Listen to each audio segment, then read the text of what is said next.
Assalamualaikum warahmatullahi wabarakatuh. Saya mau cerita tentang amaliyah tadi. Saya sebetulnya nggak niat bacakan bab itu, gara-gara ada khataman jumlahnya banyak saya jadi pusing. Ini panitia tanya, khatam betul apa enggak? Iya Gus, khatam betul. Tapi kayaknya saya tidak yakin itu. Karena saya ini kan dari pondok tahfidz itu. Biasanya anak khataman itu ya rodok bodoni itu. Wes dibaca buanter sing nyemak yang mendelok pojok etok. Mergo kebanteran. Nah, akhirnya lafat-lafat yang di tengah itu enggak di apa? Baca. Tapi ya semoga dimaafkan Allah lah. Yang jelas itu enggak. Tapi saya mau cerita ya. Jadi cara berpikir Sayyid Muhammad ini nanti juga saya teruskan di Ma'had Ali. Ini saya baca ya. Di antara yang diyakini madhab Malikiyah, ini saya baca saja teksnya. Jadi ada riwayat namanya, kalau Sayyid Muhammad bahasakan itu Ataqoh Somadiyah. Kalau di Indonesia kadang orang bilang Al-Ataqoh Al-Kubro, yaitu dengan membaca surat Ikhlas. Di sini jumlahnya hanya 100 kali, Qila 1000 kali. Tadi berapa teman? 700 juta ini sudah susuk banyak ini. Di sini hanya 40, riwayat lagi 100, 1000. Terus sama tadi berapa? 800 juta. Wah, ini sudah susuk ini. Itu anak cucu sampean pasti masuk surga itu kalau gitu. Ini saya baca, ini kitabnya Sayyid Muhammad ini. Suratul Ikhlasi wal Itqu minan nar. Akhrajat Tabrani fil Kabir an Fairuz ad-Dailami wa Ibnu Uthman Najasi. Waqad khadaman Nabiya sallallahu alaihi wasallam. Orang ini jadi khadimnya Nabi. Qala Rasulullah sallallahu alaihi wasallam, "Man qara'a qul huwallahu ahad mi'ata marratin fi shalat ghairiha katabawahu lahu bara'atan minan nar." Ini hanya berapa ini? Mi'ata marrah. Berarti kalau satu orang itu cukup 100. Tadi sudah untuk 7 turunan tadi, untuk orang berapa?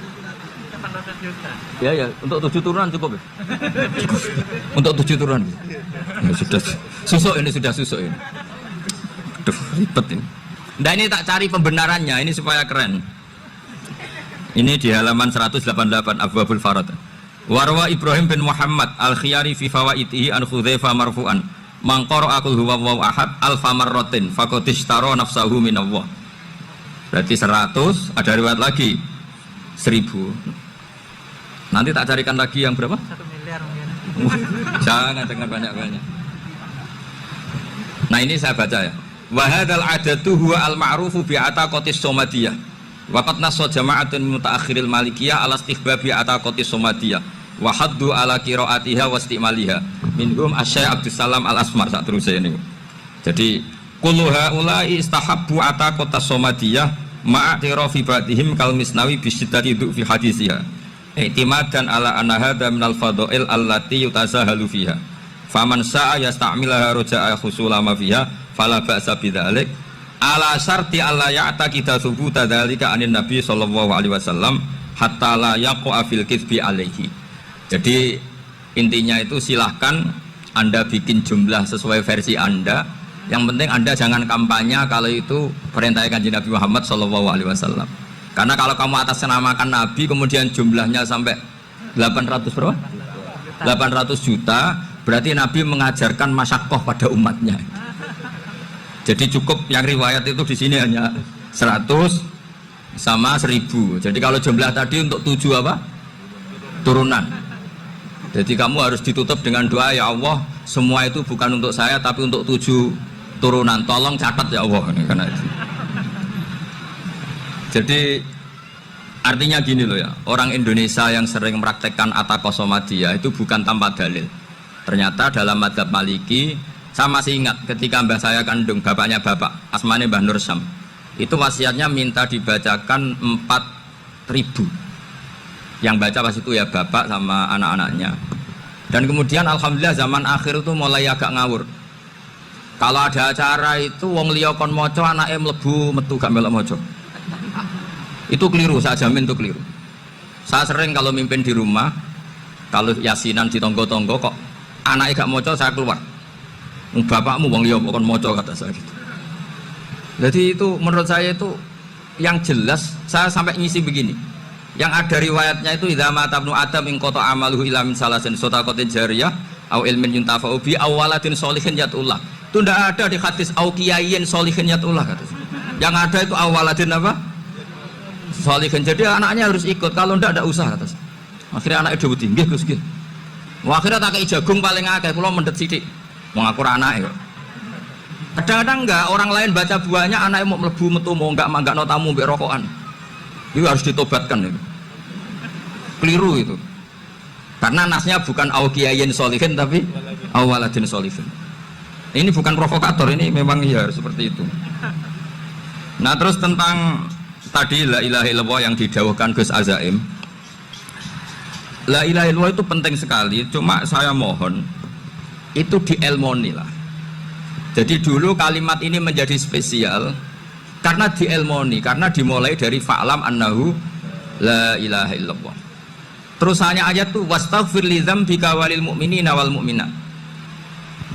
Saya ulang lagi ya. Terusannya ayat tuh wastaghfir li dzambika walil mu'minina wal mu'minat. Makanya menurut mazhab Sadili, kamu disuruh baca la ilaha illallah dulu, jangan istighfar dulu. Saya ulang lagi ya. Dalam mazhab Sadiliyah itu la ilaha illallah dulu, nggak boleh istighfar dulu. Alasannya masuk akal. Orang yang kafir 70 tahun itu sekali baca la ilaha illallah itu langsung yughfar lahum ma qad salaf. Sehingga la ilaha illallah sendiri sudah punya kekuatan supaya dosa kita diampuni. Qul lil ladzina kafaru iyantahu yughfar lahum ma qad salaf. Cara menghentikan kekafiran gimana? Dia melafadzkan la ilaha illallah. Ini kalimat yang begitu saktinya sampai orang yang kafir puluhan tahun itu dosanya semuanya terhapus hanya karena melafadzkan la ilaha illallah. Nah, makanya kata Abdul Hasan Asyadili wastaghfir li dzambika ay bihadil kalimah. Seseorang sah diistighfar itu kalau melafadzkan la ilaha illallah. Misalnya ada orang kafir mati kafir, sah enggak anak cucunya mengistighfari dia? Enggak sah karena belum melafadzkan la ilaha illallah. Makanya kata Abdul Hasan Asyadili wastaghfir li dzambika ay bihadil kalimah. Sehingga lafadz ini spesial betul. Tapi kadang-kadang beberapa mursyid cara berpikir lain.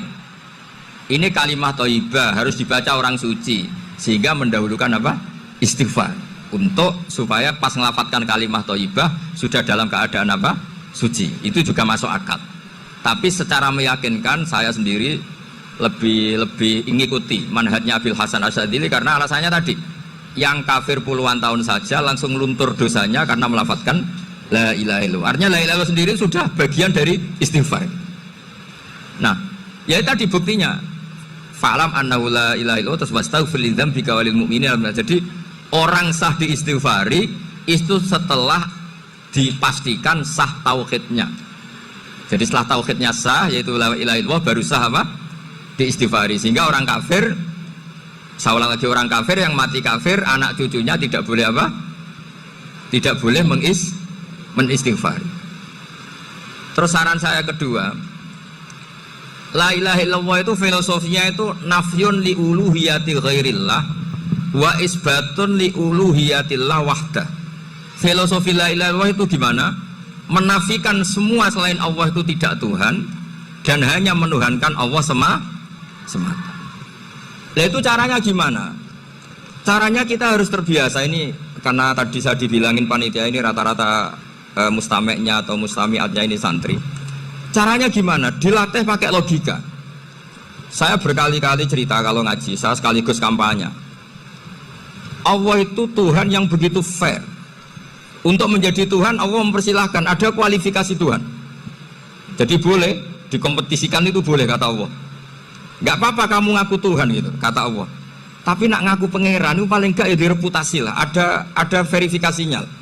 Dimulai dari apa? Ya kalau jadi Tuhan itu setidaknya bikin langit bumi lah, aturannya gitu. Jadi kalau daftar bupati ya daftarlah ke KPU. Masa tahu-tahu jadi apa? Tuhan kemudian tidak punya prestasi bikin langit bumi. Sehingga Allah itu cara ngendikan itu ya fair. Qul ara'aytum ma tad'una min dunillah aruni madza khalaqu minal ardi am lahum syirkun fis samawati.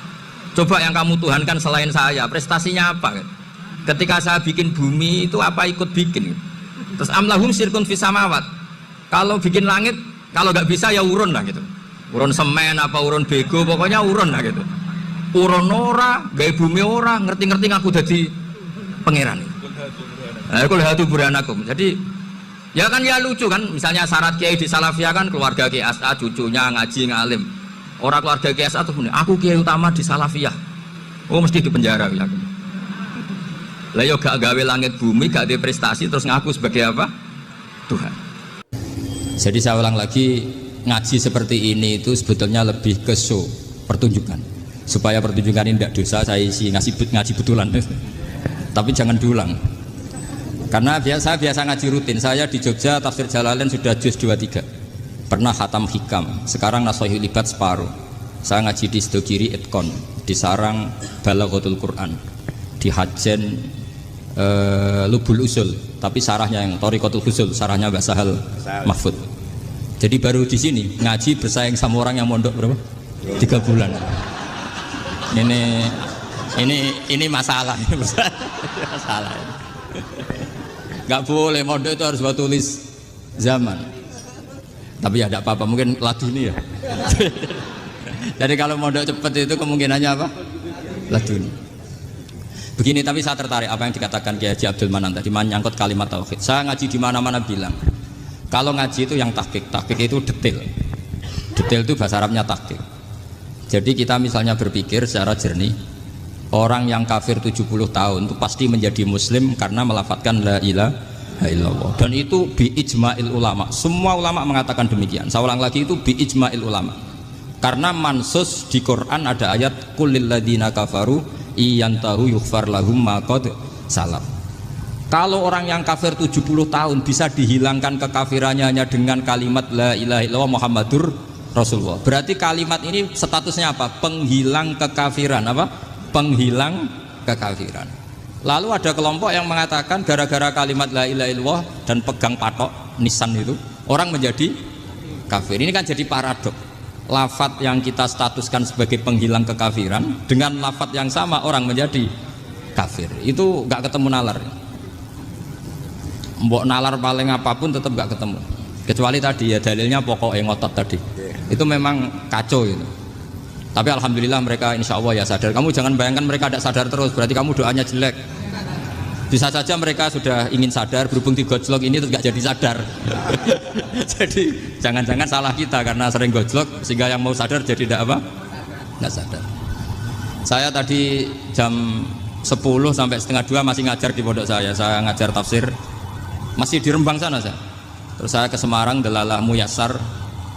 Ya mungkin agak-agak keramat, jadi tetap jam 3:4 saya bisa ketemu Habib Umar Hafid. Saya beberapa menit ya diskusi tentang manhaj beliau. Dan kebetulan saya sering belajar kitab beliau sama alumni-alumni Darul Mustafa. Meskipun saya tidak pernah ke sana, tapi saya tahu betul mazhab beliau. Karena al-arwah junudun apa? Mujannada. Begini, saya sering dingetikani Mbah Mun, politik tidak jelas itu bagian dari kejelasan. Ini yang perlu dicatat. Jadi politik tidak jelas itu bagian dari apa? Kejelasan. Misalnya begini, siapa yang mengira Khalid bin Walid yang sangat musuhi Rasulullah, dia panglima orang kafir ketika mengalahkan Rasulullah di perang Uhud, akhirnya Khalid bin Walid masuk apa? Islam. Begitu juga Wahsy, qatilu ahabbin nasi ila Rasulillah, pembunuh Sayyid Hamzah, akhirnya juga masuk Islam. Begitu juga Abu Sufyan, dia pemimpin besar kafir Mekah ketika perang Badar, ketika perang Khandaq, akhirnya juga Islam dan menjadi mertua Rasulullah SAW. Dari fakta ini kemudian banyak ulama alim yang ngambil sikap itu ya coro Jawa itu anggang-anggang. Anggang-anggang itu gak tegas, tapi gak tegas dari rumusan ilmu yang detail. Saya ulang lagi, gak tegas tapi dari rumusan ilmu yang apa? Detail. Bisa saja orang yang sekarang kafir suatu saat mukmin atau muslim. Bisa saja yang sekarang sedang fasik suatu saat soleh. Bisa saja yang mondok 3 bulan roh SPB NU. Sementara yang mondok lama kadang Kiai RT. Tapi itu hanya hukum duniawi. Saya yakin yang Kiai RT ini PBNU di akhirat. Karena mondoknya lebih apa? Lama. Itu tak jamin. Saya juga berencana memimpin NU di akhirat saja, bukan di dunia. Makanya saya mohon SK itu berakhir muktamar mendatang. Karena saya sudah kiai sebelum diangkat. Makanya saya ulang-ulang, kalau pengangkatan itu niatnya ikrar, saya terima. Tapi kalau niatnya ngangkat, tak gugat di pengadilan. Ini tidak guyon, ini betulan itu. Ya, tapi ini hanya guyon saja. Nah ini penting saya utarakan teori ngaji ya. Ini saya bacakan naskah asli Sayyid Umar Hafid supaya Anda dapat barokah beliau. Karena beliau selain alim allamah, muridnya Habib Salim juga beliau pernah ngaji kutub Sayyid Abdul Qadir Segaf di Jeddah. Juga beliau sering istifadah di beberapa kiai. Ini saya baca teks Arabnya kemudian saya terjemah. Bagi yang tidak setuju pemaknanya bisa gugat karena saya baca Arabnya. Yang nggak setuju pemaknanya bisa gugat. Tapi tak jamin kalah karena saya paham betul teksnya maknanya seperti itu. Logikanya tadi ya. Ketika Rasulullah ngambil sikap tegas kepada Qatilu Hamzah yaitu Wahsy, dan ketika Rasulullah ngambil sikap tegas pada orang-orang yang mengalahkan beliau di perang Uhud, kaifa yuflihu qaumun fa'alu bi anbiya'ihim hakadha, bagaimana mereka jadi orang benar atau orang yang dapat kebahagiaan kalau mereka perlakuannya seperti Nabi seperti ini, yaitu Nabi sujja wajhu masyhur wa kusirat ruba, iya tuh Nabi itu wajahnya terluka, gigi serinya tanggal. Orang-orang seperti ini itu nggak akan bejo kalau orang Jawa, nggak akan falah. Tapi apa yang terjadi? Allah menurunkan ayat laisa laka minal amri syai'un aw yatuba 'alaihim aw yu'adzibahum. Muhammad itu bukan wilayah kamu ngecap orang, menstigmasi orang itu tidak wilayah kamu. Saya bisa saja mengampuni mereka atau menyiksa saya itu atau menyiksa mereka itu wilayah saya kata Allah. Saya bisa saja mengampuni mereka atau menyiksa mereka itu wilayah saya. Sehingga akhirnya apa? Rasulullah tidak ngambil sikap yang mungkin orang lain mengatakan itu tidak tegas, tapi itu kearifan. Betul, akhirnya Wahsy malah masuk Islam. Khalid bin Walid panglimanya juga masuk Islam. Dan beberapa orang kafir juga masuk Islam termasuk mimpinihim ketuanya yaitu Abu Sufyan. Ini penting saya utarakan. Makanya ini saya baca pembenaran dari konstruksi pikiran tadi. Nah ini supaya khas. Ini khasnya orang mondok 10 tahun ini. Jadi ini tak baca ini. Nah, biar jelas ini nanti teksnya persis ya, tidak saya rubah. Ini di kitabnya Habib Umar Hafid, namanya itu Taujihun Nabi Limardoti Bari. Kalau diterjemah ya mengarahkan orang yang sadar. Nabi itu orang yang sadar ya, sampai ini termasuk orang yang sadar. Limardoti Robbi menuju mendapat ridho Tuhan atau Allah Subhanahu wa taala. Saya baca teksnya ini di halaman 179. Ini tidak ada yang saya rubah, tidak saya kurangi. Bismillahirrahmanirrahim. Fala budda an nuwattina qulubana ala annana khadamatu ahli hadzal qaul wa yattali'u wa min qulubina annana na'taqidu imkaniyata ayyasfa'a fi ahadina yaumal qiyamati man huwal ana kafirun yuslimu faya'lu sya'nu indal haqqi fayakunu sababan li khalasika fil qiyamah yumkinu dzalik.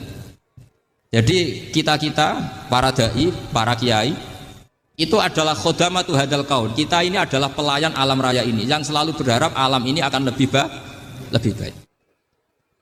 Orang yang sekarang sedang kafir bisa saja nanti yang nyafaati kamu di akhirat, yaitu mereka masuk Islam lalu Islamnya lebih serius, akhirnya punya hak syafaat. Sementara kamu Islam mulai kecil tapi biasa-biasa saja seperti ini, mulai dulu ngaji terus sama Ki Abdul Manan, nggak pernah yang ngisi ngaji, itu artinya nggak ada perkembangan. Makanya saya nggak ingin ngaji lagi karena saya ingin perkembangan Anda nanti tukang mengisi, bukan yang diisi. Kalau saya nanti ngaji lagi di sini artinya Anda kalau tetap mendengarkan itu tidak ada perkembangan. Pantas saja semulang Gus Bahak sampean sing ngaji. Sekali-kali ada perkembangan, saya ngaji sampean yang mulang itu bagus ya. Meskipun itu perkembangan yang menyesatkan.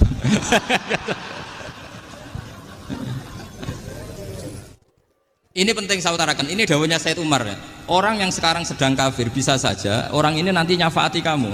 Yaitu beliau orang ini Islam, kemudian Islamnya serius, maka punya hak syafaat. Sementara kamu Islamnya biasa-biasa saja. Itu masyhur kayak Sayyidina Umar. Sayyidina Umar Islam di hari itu langsung makomnya makom yang a'la, sehingga mengalahkan yang sudah Islam lebih lama. Karena Islamnya Umar itu menjadi izzatul Islam betul. Makanya jangan benci orang tegas teman-teman, kadang ya ada baiknya. Abu Bakar itu sudah Islam tapi layinal janib, orangnya santun. Kalau dipisah orang yang menengahi lah kira-kira seperti itu.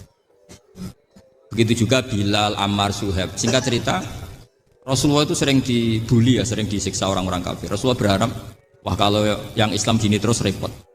Melihat Umar ini petarung di pasar Ukad, dia dapat uang itu kalau tarung, menangan. Kata Rasulullah, kalau ini yang Islam ya bagus. Beliau berdoa, Allahumma aizal Islam bi Umar. Itu kira-kira 2 hari dari doa beliau, Umar masuk Islam. Itu pertama masuk Islam itu orang-orang kafir diparani. Kalau kamu ganggu Rasulullah Muhammad tak bunuh. Semenjak itu orang kafir yang gentenan sembunyi. Sehingga kata para mereka yang Islam selalu jaya mut aslama Umar, ketika Umar masuk apa? Islam. Itu dalam satu hari Islam itu Rasulullah sudah ngendikan Umar yang Islam sehari ini imannya kalau ditimbang separuh ahli dunia masih unggul sama Islamnya Umar. Nah, bisa saja seperti itu. Jadi saya minta sama teman-teman yang mencintai ilmu, tidak tegas itu bagian dari ketegasan dalam ilmiah, karena kita ini tidak mengendalikan dunia, tidak mengendalikan hidayat, hanya Allah piyambak yang ngasih apa? Hidayat. Maka sikap kita laisa laka minal amri syai'un aw yatuba alaihim aw yu'atibahu. Rasulullah yang ahabbul khalqi ilallah saja tidak boleh tegas karena semuanya potensi itu ada. Cuma kita tegas dalam kebenaran saja, tapi nggak perlu tegas dalam mengawal kebenaran. Kenapa demikian? Karena Islam ini agama yang akan dijaga Allah ila yaumil. Yang jaga Islam bukan PBNU, bukan PP Muhammadiyah, bukan kiai. Yang menjaga Islam namun Allah Subhanahu wa ta'ala. Makanya Sayyidina Umar itu kalau disuruh mutiara Islam itu gak mau betul. Masyhur itu dalam tarikh. Umar mimpin itu sukses, banyak futuhat. Singkat cerita akhirnya orang tuh kelangenan, wah kalau Umar meninggal kayak apa. Sehingga Abdullah bin Umar setiap jalan-jalan itu dibully, kalau sekarang dibully. Ya Abdullah bin Umar, bapak kamu itu gimana? Sudah sepuh mau meninggal kok tidak suksesi. Kalau saja ada orang penggembala kemudian meninggalkan kambingnya di hutan, kamu anggap orang yang mudoyik enggak, menyanyiakan kambing itu enggak? Ya iya, kata Abdul bin Umar. Apalagi amru hadil umat ini mau ditinggal gelanggang, nanti suatu saat Umar meninggal. Mbok ya suksesi supaya jelas. Logika itu diaturkan ke Umar radhiyallahu anhu, ke Sayyidina Umar. Pertama Umar agak tertarik dengan logika itu. Lama-lama beliau marah. Tidak jadi. Saya tetap tidak akan istikhlaf, tidak akan suksesi. Dan saya tidak akan mikir Islam katanya. Islam akan diurus oleh Allah Subhanahu. Terus beliau ngendikan, Islam ini jalan ketika ditinggal Abu Bakar. Bahkan ketika ditinggal ahabbul khalqi ilallah, akramul khalqi indallah, yaitu Rasulullah Muhammad sallallahu alaihi wasallam. Coba Islam dulu dipimpin Abdul Qadir ketua wali, dipimpin wali songo, dipimpin orang top. Sekarang dipimpin mondok 3 bulan jalan. Karena Islam yang ngatur Allah Subhanahu wa ta'ala. Jadi ini penting. Loh coba ustadz tuh banyak yang nggak bisa ngaji loh. Tapi ya laku ya nggak masalah. Loh saya kemarin di Korea seminggu itu TKI jadi khotib, ada yang jadi mufti, ada yang jadi suriah. Itu ada yang di sana jadi suriah, pulang ke kampung angon kambing lagi. Loh itu teman saya kenal. Suriah Korea. Iya suriah Korea tapi artinya gini, bahkan masjid semua yang di Korea itu didirikan oleh TKI dan TKW. Mereka digerakkan Allah untuk mikir agama. Karena agama ini milik Allah. TKI saja mikir. Makanya ini penting, yo dakwah tapi tauhidnya sing kenceng. Jangan dakwah kenceng tauhidnya kendor. Itu bahaya betul. Saya ulang lagi ya, ini dawuh Habib Umar. Jadi kata beliau, fala budda'an wattina kulubana. Kita harus yakin seyakin-yakinnya bahwa semua kemungkinan itu mungkin. Makanya masyhur dalam tarikh ketika kafir Quraisy mau disiksa oleh para malaikat karena mereka sering menyakiti Nabi, kata Nabi gimana? Jangan. Saya berharap kalau bapaknya tidak mukmin, suatu saat anaknya mukmin. Masyhur dalam tarikh. Musuh Nabi besar siapa? Walid bin Mughirah. Punya anak Khalid bin Walid. Abu Lahab punya anak Darrah, itu mukminah yang baik. Abu Jahal punya anak Ikrimah, itu mukmin yang baik. Di Indonesia lebih hebat lagi. Bapaknya ra iso maca Quran, anaknya hafid. Bapaknya utun ra tamat SD, anaknya jadi dekan. Di Indonesia banyak orang nggak siapa-siapa, anaknya jadi presiden, anaknya jadi menteri. Artinya jangan karena bapaknya kafir kamu nganggap anak turunnya pasti selalu kafir. Teori itu sudah salah zaman Rasulullah. Yaitu Walid akhirnya punya anak Khalid, Abu Lahab punya anak Darrah. Terus siapa? Abu Jahal punya anak siapa? Ini penting saya utarakan karena dakwah kalau terlalu semangat nanti kalau menghilangkan tauhid bahaya. Tetap innal huda. Uni Soviet kayak apa? Mengkooptasi negara-negara sekelilingnya sampai jadi Zuni. Tapi apa yang terjadi? Uni Soviet yang runtuh, persemakmurannya semua rata-rata jadi negara apa? Islam, kayak Uzbek, kayak Ceknya, kayak apa-apa. Karena agama ini diurus Allah. Sehingga kalau dalam, tapi kamu ngitmai agama nggak apa-apa. Makanya istilahnya Habib Umar khodamah itu pelayan, nggak apa-apa. Kita ngitmai agama itu nggak apa-apa. Dengan ngitmai terus mikir nggak apa-apa. Tapi jangan mikir yang merasa kalau kita mati, wah nanti agama ini kukut karena saya mati. Kamu itu siapa? Agama Islam ini tidak pernah dipasrahkan kamu. Diurus oleh Allah Subhanahu wa ta'ala sendiri. sendiri. Sehingga ketika Wali Songo meninggal, agama ini tambah kuat sampai sekarang. Kecil saya itu kalau pengajian susahnya bukan main, harus izin sana sini. Sekarang setiap pengajian polseknya datang, polresnya datang. Nggak ada intel, nggak ada apa. Padahal kiai dulu sama kiai sekarang itu kira-kira alim mana? Alim kiai dulu. Mbah Hasyim Asy'ari itu ngarang kitab sampai dibaca di Yaman. Saya sering baca juga kitab beliau, Risalatu Ahli Sunnah wal Jamaah. Kiai sekarang mau terjemah aja kadang salah memahami. Tapi ya Islam tetap jalan karena Islam ini dikawal, dijaga oleh Allah Subhanahu wa taala. Maka kalau dalam cerita tarikh sirahnya Ibnu Ishaq itu, tauhid itu penting. Beliau cerita begini. Sayyid Abdullah itu namanya Abdullah bin Abdul Muthalib. Kita tahu kenangannya Rasulullah terbanyak itu bukan dengan Sayyid Abdullah tapi dengan Sayyid Abdul Muthalib, dengan mbahnya. Karena Nabi itu mulai kecil dirawat oleh siapa? Mbahnya. Yaitu yang disebut Nabi ketika 2 bulan kan abahnya sudah meninggal. Ya saya baca ya, pakai bahasa Arab biar jadi bid'ah. Nanti kalau bahasa Indonesia ada bid'ah. Tidak betul tuh. Diba atau berjanji sebenarnya itu kitab sejarah, berhubung dibaca bahasa Arab terus kayak mantra. Terus yang belakang mau nyenggai soleh aleh, sehingga kubu sebelah bilang tuh khurafat dan bid'ah. Coba diterjemah ini, coba nanti saya baca bahasa Arab. Walamma tamma min hamli syahroni ala masyuril aqwalil marwiyatu fiya bil madinati abuhu Abdullah wa kana qad istaza fi akhwalihi bani adi min at-taifatin najariyah wa makatha syahron saqiman yu'anu nasukmahu wa syaqwa. Terus di pojok sana bilang soleh aleh. Pasti kubu sebelah yang liwat, wah itu khurafat bid'ah karena dianggap mantra. Padahal artinya coba sampean baca bahasa Indonesia. Ketika hamil Rasulullah umur 2 bulan, abahnya meninggal di kota Abwa. Kota Abwa adalah kota keluarga besar ibunya Sayyid Abdullah. Kebetulan pas ke sana beliau sakit sampai 1 bulan dirawat. Bid'ahnya di mana kalau diterjemah? Wong itu kitab tarikh. Makanya saya nggak tahu yang membidah-bidahkan tiba itu karena tadi. Tapi sampean juga ikut salah karena nyenggai sholawatan tok itu. Jadi makanya saya bilang tadi kalau bahasa Arab bid'ah, kalau sudah terjemah tidak bid'ah karena kelihatan kalau itu hanya kitab tar. Loh, coba bid'ahnya di mana? Wa ba'du fa'aqulu wa Muhammad bin Abdullah bin Abdul Muthalib bin Hasyim. Itu kalau diterjemahkan, kamu harus tahu siapa nama Muhammad. Muhammad punya abah siapa? Rasulullah Muhammad Abdullah. Punya abah siapa? Abdul Mut. Punya abah siapa? Hasyim. Coba baca gitu di kubu sebelah. Oh iya berhubung kok baca bahasa Arab. Wa ba'du fa'aqulu wa Muhammad bin Abdullah bin Abdul Muthalib. Jadi itu hanya salah baca saja itu. Maksudnya salah yang hukumi, bukan salah yang baca, salah yang apa? Hukumi. Sayyid Abdullah ini orang yang tauhidnya sangat kuat. Sayyid Abdul Muthalib lebih kuat lagi. Saya cerita sedikit betapa pentingnya tauhid. Ketika pasukan Abraha bawa pasukan gajah mau menyerang apa? Ka'bah. Itu sebelum menyerang itu semua aset-aset milik orang kafir Quraisy, milik orang Quraisy lah. Itu ditawan, diambil, termasuk milik Sayyid Abdul Muthalib, milik Abdul Muthalib.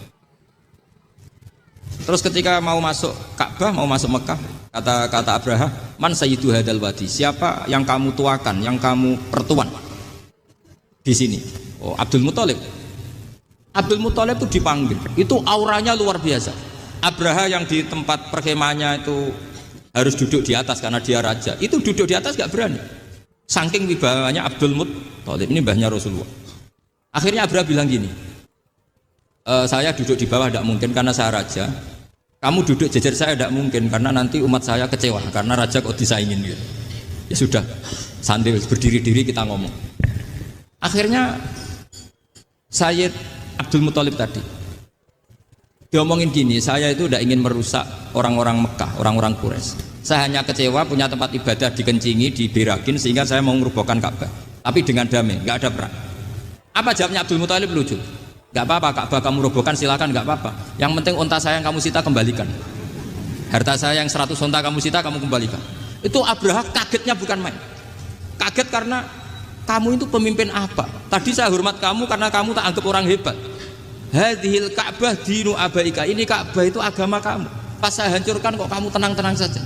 Padahal pas mau saya hancurkan kamu tenang-tenang saja, malah tanya unta kamu itu gimana? Apa jawabnya Abdul Muthalib? Inna lihadzal baiti rabban hamahu. Sebab Ka'bah itu ada yang punya dan pasti akan melindungi Ka'bah. Tapi kalau unta itu milik saya, ini urusan saya ini unta. Jadi inna lihadzal baiti rabban hamahu, itu tidak milik saya, itu ada yang punya, ya sudah biar yang punya aja yang jaga, itu tidak urusan saya. Akhirnya unta dikembalikan, aman deh, untung double.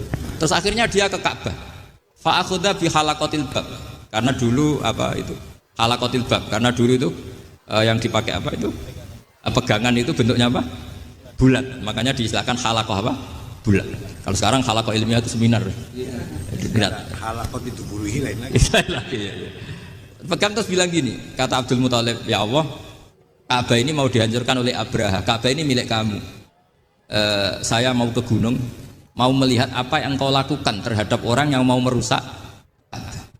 Terus Abdul Muthalib bilang ke umatnya, wa ya qaumi, ayo kita ke gunung melihat ma fa'ala rabbuna, apa yang akan dilakukan Tuhan kita terhadap orang yang mau menghancurkan Ka'bah. Jadi santai saja, santai. Terus Abdul Muthalib naik gunung sama orang-orang Quraisy. Abraha datang mau merusak Ka'bah, terus terjadi alam taro kaifa fa'ala rabbuka bi ashabil fil. Itu melihat, dan betul Ka'bah dijaga Allah. Islam juga gitu. Ketika Islam dikooptasi Uni Soviet, semua ulama, semua wali perasaannya hanya nunggu kehancuran Uni Soviet, karena pasti agama ini dijaga Allah. Saya setiap sholat, setiap munajat ketika baca Rabbana lakal hamdu bil samawati wa mil'ul ardi. Dulu saya iskal itu janggal. Ya Allah, engkau zat yang layak dipuji, yang pujian itu memenuhi langit dan bumi. Pikiran saya kalau bumi ateis itu mujinya kayak apa? Tapi Masya Allah, ketika saya datang di Korea, bumi ateis, ternyata di sana banyak masjid, banyak tasbih, bahkan ada sakduna di sana. Karena Allah sudah ngendikan lakal hamdu mil'us samawati wa mil'ul ardi. Dan sekarang nyata, semua bumi ateis, bumi apa saja, ada tasbihnya, ada tahmidnya. Makanya sadaqallahul adzim ketika ngendikan sanurihim ayatina fil afaq walladzi arsala rasulahu bil huda dinil haqqi liyuzhirahu 'alad dini kulli. Makanya saya mohon sekali bahwa agama ini harus kamu khidmah. Tapi enggak boleh kamu pikir. Atau dibaliklah, khidmah maka memikir. Tapi tidak usah GR bahwa agama ini diserahkan sampean. Saya juga enggak ridho. Agama kok diurus orang-orang kayak gini, kayak apa nasibnya? Jadi ini penting. Karena rata-rata kiai alim itu tidak jelas, terus oleh orang-orang yang nggak pernah ngaji itu, wah ini nggak jelas, nggak tegas. Islam itu harus tegas. Maksudnya tegas itu kayak apa? Tegas itu di wilayah kita. Kalau istri kamu mau diperkosa orang itu boleh tegas, itu wilayah kamu. Tapi kalau hidayat itu wilayahnya Allah Subhanahu wa Ta'ala, kita tidak pernah tahu. Bahkan yang sudah Islam saja, nyuwun sewu, itu nggak ada jaminan mati husnul. Kita tahu dalam sejarah Sa'labah itu dapat gelar hamamatul masjid, merpatinya masjid. Tapi kita tahu akhirnya Sa'labah itu apa? Su'ul khotimah. Sampai dalam Islam selalu diajarkan ya muqallibal qulub tsabbit qalbi ala dinik. Jadi kalau kita sendiri saja masih ingin selalu husnul khotimah, agak ada ruang untuk mudah menvonis orang lain. Makanya saya salut sekali ketika Habib Umar menulis kita semua ini mengkhidmati hadal kaun, dan selalu berharap bisa saja suatu saat orang yang sedang kafir bisa saja suatu saat muslim. Nah soal kalau yang sama yang harbi menyerang kita ya tarung. Kalau akhirnya kalau yang merangi kita ya kita wajib perang, kalau enggak ya habis kita. Seperti kita lakukan ketika diserang Belanda. Tapi ketika mereka musta'man, dhimmi, mu'ahad, orang-orang kafir yang mau berdamai dengan kita ya kita damai. Sebagaimana yang dilakukan Rasulullah SAW ketika berdamai dengan kafir Quraisy yang dipimpin Suhail bin Amr. Masyhur itu dalam tarikh. Singkat cerita kan Sayyidina Ali ini pernah konflik sama orang Khawarij. Kata Sayyidina Ali, ya sudah lah, namanya kita musuhan, kita tidak usah ketemu, pakai mediator, kata Sayyidina Ali. Kata orang Khawarij, ini apa-apaan kok butuh mediator? Gak ada Qur'annya, ada hadisnya. Kira-kira kalau Pak Sayyidina Ali orang Jawa, gak ada apa tidak tahu. Walhasil Sayyidina Ali akhirnya baca ayat wa in khiftum shiqaqa bainihima fab'atsu hakaman min ahli wa hakaman min ahliya.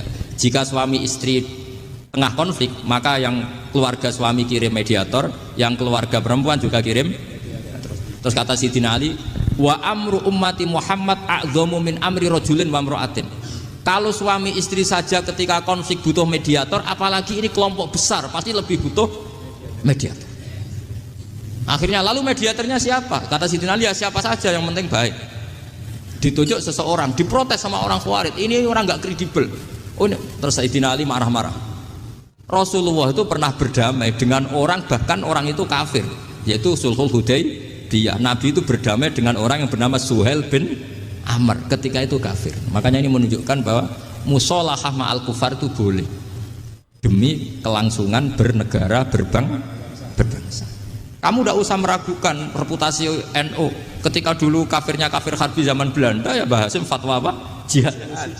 Jadi jangan kira tidak tegas, kita tegas sekali, justru kita yang punya masa lalu tegas. Tapi kepada siapa dan dalam konteks apa?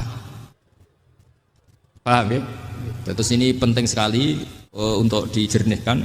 Ini saya baca berikutnya nanti, tidak supaya tahqiq. Saya syukur sekali, saya tadi sekaligus minta ijazah sama Habib Umar, dan memang saya ngaji ini lama sama teman-teman alumni Yaman. Cuma belum pernah ketemu mu'alifnya. Tadi saya ketemu minta ijazah itu dan beliau senang sekali, bahkan sempat bikin tulisan di kitab saya ini. Sama tidak perlu baca, karena kalau bisa ya biasa, kalau tidak bisa malu ya sudah, tidak usah baca sudah. Terus ini kata beliau, ini masih saya teruskan. Nahnu min hadhil intilaqah naktasibu thabatana wa quwwata yaqinina. Wa illa fa fil ardi mu'aridun wa muntaqidun wa mukhalifun min akhyarin wa asyrarin sholihin wa fasikin muslimin wa kuffar. Kalau kamu punya satu metode ilmiah, metode dakwah, kamu harus siap karena pasti ada yang menentang. Yang menentang itu ya mulai orang soleh, tidak soleh, orang macam-macam. Jadi kalau sudah punya manhaj, memang dari awal harus siap apa? Ditentang. Jadi misalnya PBNU punya kebijakan apa, ya sudah siap saja dibully. Itu pasti itu, karena nggak ada manusia semua suka, semua benci. Kata beliau, anta in kunta fi syakkin min hadzal maslak wal manhaj fattabi man sita wasaha angka ghaniyah wa in kunta ala yaqinin annahu al huda wa mirasun nubuwah wa annahu haqiqatu tarjamatil ahdi ma'rab fala tata'atsar min kalami ahadin yakunu mangkana. Jadi intinya kita mengawal Islam secara rahmatan lil alamin itu justru kita berharap menjadi simpatik dan menjadikan mereka menjadi Islam. Jangan ketika simpatik dianggap gak tegas. Saya masih ingat betul dawuh Mbah Mun, hak sekseni, kata beliau. Saya masih ingat kalimatnya, sekseni. Aku ra tegas itu berdasar ayat laisalaka minal amri syai'un aw yatuba alaihim aw yu'adzibahum. Karena potensi sosial itu bisa rubah. Orang yang sekarang kawan kamu bisa saja suatu saat jadi musuh. Yang sekarang musuh kamu bisa saja suatu saat jadi kawan. Terus kamu ngambil sikap tegas dalam sesuatu yang nggak stabil seperti ini, lalu tegas itu kan nggak pada tempatnya. Makanya yang seperti ini kata Allah pakai asa itu menawa. Asa wahu ayyaj'ala bainakum wa bainal ladzina adaitum minhum mawaddah. Bisa saja orang yang sekarang musuhan dengan kamu suatu saat dijadikan mawaddah. Kamu udah mawaddah itu saling mengasihi. Kamu udah usah tanya wallahu qadir, kata Allah, karena Allah mampu. Jadi dalam hukum-hukum sosial Allah seringnya bilang apa? Asa. Misalnya wasa antakrahu syai'a wa huwa khairul lakum, wasa antuhibbu syai'a wa huwa syarrul lakum. Karena masalah sosial ini semuanya asa, yang pernah tahu siapa. Bisa saja sekarang saya Rois Surya, nanti SK-nya enggak turun lagi, tapi saya tidak apa-apa. Bisa saja nanti santri 10 tahun dipimpin 3 bulan, enggak apa-apa. Bolak-balik enggak apa-apa. Saya tidak akan kecewa. Karena masya Allahu kana wa malam yasa lam yakun. Assalamualaikum warahmatullahi wabarakatuh. Assalamualaikum warahmatullahi wabarakatuh. Kula niku saya inget teng mriki nggih, teng majelis mriki juga beberapa kali kula teng majelis Jogja cerita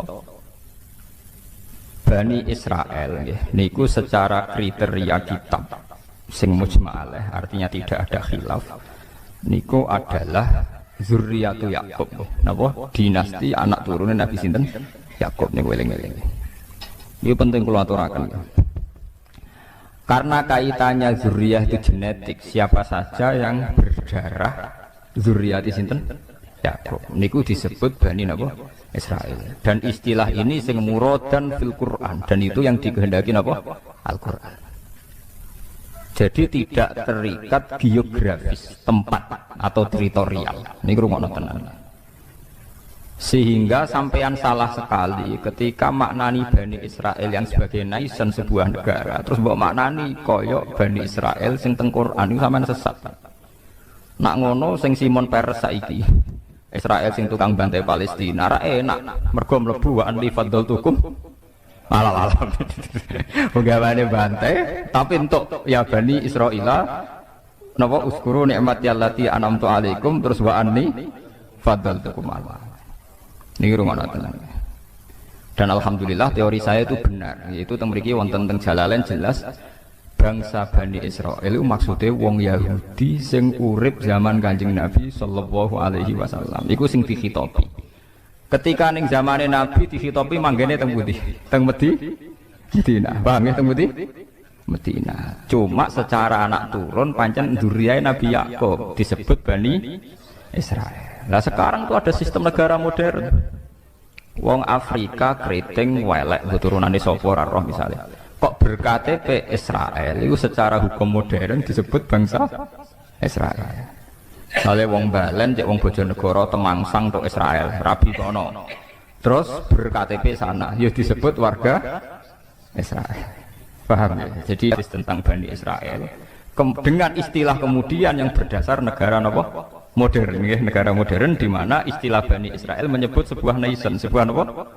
Negara. Jadi itu sing saniki Israel tukaran mbek Palestina. Paham ya? Tapi nak istilah Bani Israel teng Quran itu semua zuriyae Nabi Yakub. Cek niku manggon Palestina, cek manggon Madinah, cek manggon teng Mekah. Mungkin sebagian yang manggon teng Indonesia. Karena itu urusan genetik. Bani maknanya turunan, itu urusan genetik, bukan urusan tempat. Sebab niku niki diterangaken wal munada man wujida fi zamanin Nabi. Niku manggene teng Madinah atau teng Palestina? Teng Madinah. Ya, jadi niki jelas iki. Sampeyan kok salah paham. Jadi kadang-kadang kata kiai sing dalil Israel sakniki niku ya Bani Israel sing batal tukum alal alamin penak napa? Wis napa? Ini perlu kula terangkan sebagai mukaddimah. Kemudian ya niki kula cerita. Memang secara tarikh Nabi Yusuf nggih Nabi Yusuf niku tiyang Kan'an niku nderek wilayah Palestina. Dadi nek istilah bahasa kuno niku Syam niku masukno Syria, Palestina sak mangke. Israel tak mangke termasuk Libanon. Niku istilah riyen apa? Syam. Nggih, teng kitab-kitab tarikh nak muni Syam apa napa Lebanon, Syria, Palestina dan Israel yang sekarang itu. Israel sebagai nation sekarang itu. Di situ termasuk ada bumi Kan'an. Bumi napa? Kan'an. Niki rumana. Bumi Kan'an niku engkang kemudian menjadi domisili Nabi Yakub alaihi salam. Ngelahiraken Yahuda sak dulur Li'ab mau tunggal napa bapak kemudian duwe anak saking ibu benten ngene iku Yusuf kalian Bunyamin Yusuf kalian apa Bunyamin terus kados cerita teng surat Yusuf Nabi Yusuf didrengkeni dulure walhasil akhirnya sukses teng Mesir sukses teng pundi Mesir sehingga zuriyah Bani Israel lewat keturunan Nabi Yusuf dan keluarga Yusuf niku kathah sing pun dadi bangsa Mesir. Tapi ketika menjadi bangsa Mesir niku istilahnya tetap Bani napa? Israel. Sementara Fir'aun lewat kebijakan kerajaan. Niku zaman niku Walid bin Royan niku nganggep dirine niku penduduk asli. Niku sing disebut kaum Kipti. Kaum napa? Kipti. Sing sakniki nek cara bahasa Inggris Egypt niku Mesir, ini rumahnya. Karena penduduk Kiptiyah, Egypti ini, Al-Kipti ini, biasanya ini Egypt Mesir, Al-Kiptiyah, ini penduduk asli Mesir. Sehingga mereka nganggep wong Israel imigran, Bani Israel napa? Imigran. Di mana-mana imigran kebijakan negara itu dideportasi. Kalau Indonesia sih manggon budi Malaysia. Ning dingkon pendatang nak dianggap gak nguntungno nggih napa dideportasi. Nak ra gelem budak. Tapi yang perlu dicatat, toh itu istilahnya tetap ya Bani Israel. Padahal secara geografis manggon budi Mesir. Paham ya? Ini ben sampean jelas. Ben ora aja sampai nganggep nak Israel sing saiki jahat iku termasuk kaum pilihan sing mlebu ya Bani napa? Sampean fatal. Islam tadi goblok fatal, paham? Karena itu nguntungno napa? Nguntungno napa? Israel. Berarti wis jahat mlebu andi fadl tukum napa? Alal alamin. Iku berarti wis jahat mbok arani kaum pilihan, paham? Mulane nek goblok aja nemen-nemen. Dadi goblok ya ana aturane, paham? Mulane kula diceritani guru-guru kula, wali ku ana loro. Ana sing wali ya ilmiah, goblok tapi ilmiah. Dene dadine wali mergo saleh. Mergo napa? Saleh. Ya misalnya niku nak padha-padha ngakali mesti mbah ora Jumatan. Aku wis bar Jumatan ning Mekah iku wali goblok, ora ilmiah. Ya wali dengan tanda kutip. Mergo nak Jumatan ning Indonesia bare jam 1. Iku ning Mekah jam 10. Mergo terpaut pinten 4 jam. Jadi ketok goblok ke paham. Namun wis bar iku tetep ketok napa? Goblok. Sajane nak bodoni aja ngono keliru tak warai sampeyan carane iku ngene. Ben rada ilmiah. Aku Jumatanku engko wae ning Mekah. Iku rada bener iku. Mergo Jumatane ning Mekah 4 jam kemudian. Tapi nak muni wis bar mesti goblok. Ya mesti keliru nih. Maksudnya mesti keliru nih. Mana nak muni wis kandhani, Mbah, nak bodoni sing ilmiah apa? Harga nak 4 jam iku mesti dereng nggih mboten. Terpaute pinten Mekah mriki? 4 napa? Jam. Jadi kalau di sini jam 1, Mekah jam 10, iku ora ono Jumatan, paham ora napa? Jadi nak muni wis bar iku mesti ora ilmiah. Malah wali tanda kutip iku. Dadi mbah nak bodoni iku dielmoni. Dadi misale napa? Engko ape Jumatan nek Mekah iku lumayan ya, rada ilmiah perkara iku. Artinya ya mbotenan ora tapi ora ilmiah ya, paham maksudnya rada lumayan ya. Ya wali tanda kutip, nak wali beneran ya ora tukang bodoni maksudnya. Niku maksudnya nak wali beneran ya ora tau napa bodoni. Niku mung wali-wali tanda kutip, wali cara wong akeh ya. Ya pasti dukun ngoten niku mbulet napa. Niki perlu kula terangaken. Kula itu beberapa kali ikut seminar dan beberapa kali memberi gambaran. Pak Bahak sebetulnya Israel itu versi Al-Quran itu kayak apa? Bahkan di beberapa universitas Jogja itu ya jadi penelitian. Ironisnya PBB sekalipun itu pakai peta sejarah yang mengacu keberadaan Nabi Musa, Nabi Yakub, Nabi Ishak dan Nabi Ibrahim alaihimussalam. Sehingga dengan data sejarah ini memang kelihatan bangsa Israel yang sekarang sebagai negara modern memang sebagiannya ya keturunannya betul Nabi Yakub. Memang kita tidak munafik. Kita secara gentleman, saya bilang secara gentleman Israel yang sekarang memang sebagian besar ya masih turunannya Nabi Yakub, Nabi Ishak. Kita fair. Tapi kalau acuannya demikian, yang berhak terhadap Israel juga bangsa Arab. Makanya PBB juga harus mendengarkan klaimnya bangsa Arab. Bangsa Arab juga merasa keturunan Israel. Nanti kalau bolak-balik tengah mriki cerita, wong Islam ora ngarah gedeng Yahudi nemen-nemen. Wong Yahudi ora iso gedeng Islam nemen-nemen. Mergo nembe misahna. Paham? Lha mboten sepundi.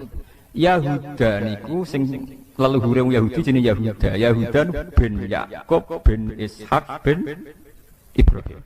Kabeh ahli taras sepakat Yahuda bin Yakub bin Ishak bin Ibrahim. Saking ibu Sarah nggih, ibu sinten? Sarah. Nabi Ibrahim duwe garwa Siti Hajar sing didakok teng Mekah sing disebut inni askantu min dzurriyyati biwadin ghairi dzar'in inda baitikal muharram. Kemudian Nabi Ibrahim lewat Hajar gada anak Nabi Ismail. Berarti Ismail ambek Nabi Ishak nggih dulur li'ab. Dulur napa? Li'ab. Lewat Ismail niki melahirkan bangsa Arab sing asli. Ini ku kabilah Jurhum sampai Sayyid Adnan.